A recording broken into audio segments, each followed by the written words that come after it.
நீங்க ஒரு விஷயத்துக்காக ரொம்ப நாளா காத்திருக்கீங்க. அந்த சூழ்நிலையில நம்மளால சில நேரங்கள்ல ஜெபிக்க முடியாது. நம்மளால வேதம் வாசிக்க முடியாது. நான் உங்களுக்கு ஒரு சூப்பரான டிப் குடுக்குறேன். ஒரு விஷயத்துக்காக நீங்க எதிர்நோக்கி கர்த்தரிடத்துல ஜெபிச்சு, விசுவாசிச்சு ரொம்ப நாளா காத்திருக்கீங்கன்னா, இந்த சங்கீதத்த படிச்சு பாருங்க. டெய்லி படிங்க. பிராக்டிஸ் பண்ணுங்க. டெய்லி அதை அறிக்கையிடுங்க. டெய்லி காலையில எந்திரிச்சு இந்த சங்கீதத்த படிச்சு பாருங்களேன். நீங்க காத்திருக்கிற காரியங்கள் உங்களுக்கு கைகூடி வர கர்த்தர் கிருபை செய்வாரு. கண்டிப்பா அவரால முடியும். அவரால கூடாத காரியம் ஒண்ணுமே கிடையாது. உங்களுக்கு இந்த மாரி வீடியோஸ், டிப்ஸ் எல்லாம் வேணும்னா மறக்காம இந்த சேனல சப்ஸ்கிரைப் பண்ணிட்டு, இந்த வீடியோவ லைக் பண்ணிட்டு வாங்க நம்ம வசனத்துக்குள்ள போகலாம். சங்கீதத்தின் புஸ்தகம் 130வது அதிகாரம்.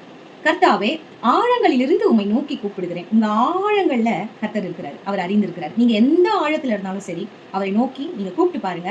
உங்க காத்திருக்கிற அநேக காரியங்கள் வெற்றி பெற கர்த்தர் கிருபை செய்வார். நான் படிக்கிறேன் கவனிங்க. கர்த்தாவே, ஆழங்களிலிருந்து உம்மை நோக்கி கூப்பிடுகிறேன். ஆண்டவரே, என் சத்தத்தை கேளும். என் விண்ணப்பங்களின் சத்தத்திற்கு உம்முடைய செவிகள் கவனித்திருப்பதாக.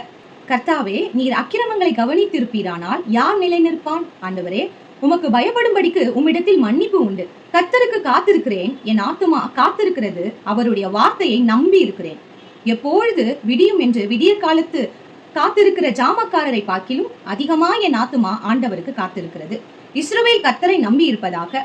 கர்த்தரிடத்தில் கிருபையும் அவரிடத்தில் திரளான மீட்பும் உண்டு. அவர் இஸ்ரவேலை அதன் சகல அக்கிரமங்கள் என்றும் மீட்டுக் கொள்வார். உங்களுக்கு விரோதமா எப்படிப்பட்ட அக்கிரமான காரியம் நடந்தாலும், ரொம்ப கஷ்டமான காரியங்கள் நடந்தாலும், நீங்க எதிர்பார்த்திருக்கிற காரியங்கள் எல்லாம் வீழ்ச்சி அடைகிற சூழ்நிலையில இருந்தாலும், இந்த சங்கீதம் 130 மறக்காம டெய்லி வாசிச்சு பாருங்க. கர்த்தர் நீங்க காத்திருக்கிற காரியங்களுக்கு ஒரு வெற்றியை தர அவர் வல்லமை உள்ளவராக இருக்கிறார். கர்த்தர் உங்களை ஆசீர்வதிப்பாராக. ஆமென்.